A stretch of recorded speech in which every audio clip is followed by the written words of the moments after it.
Members of the pro-Trump conspiracy cult QAnon did a bit of unraveling after President Biden's inauguration. You see, to them, it was never going to happen. Instead, QAnon supporters said they believed there would be a coup on Inauguration Day. Donald Trump would declare martial law. There would be military tribunals and mass executions of his enemies. The former president was supposed to be in power forever. Well, now the QAnoners are desperate, disillusioned, some baffled, some giving up.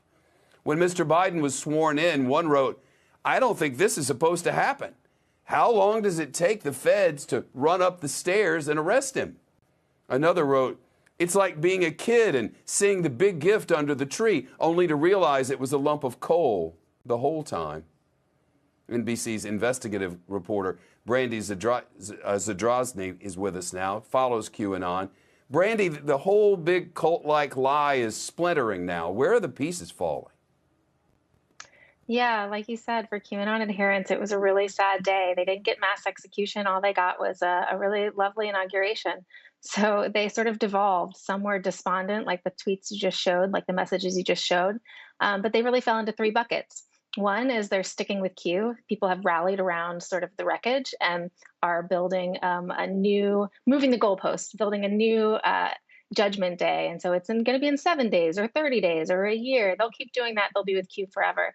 There are some groups that are being recruited into more extreme groups. White supremacist channels are actively recruiting QAnon people. And then you have people that are really fed up and that are sort of looking for an off-ramp here. And you can tell by their tweets saying, I spent so much time, I wasted my family on this. I'm over it. So, Brandy, is there a top line on how all these people got caught up in this load of nothingness?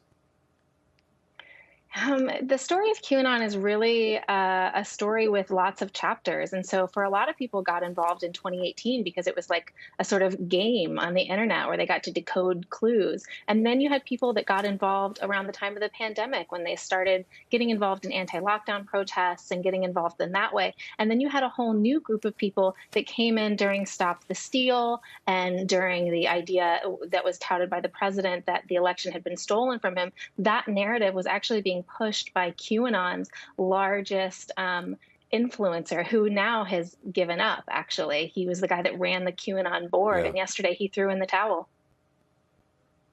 Does anything change now that the former president is the former president? Absolutely. I think that last August, we had Donald Trump say from the White House that QAnon people, he didn't know much about them. And this is after QAnon adherents had already committed major crimes. He didn't know anything about them. They seemed like they were against pedophilia and liked him. And then, a couple of days later, you had then acting DHS Secretary Chad Wolf also say they were not a significant threat. Now, we hear differently. We hear Biden saying he's going to root out these conspiracy theories. We have Biden's new director of national intelligence, Avril Haines, say that they could play a critical role in the U.S. intelligence response to QAnon and other right-wing threats. So you can tell after what happened at the Capitol, people are taking this seriously in the Biden administration. Shepard Smith here. Thanks for watching CNBC on YouTube.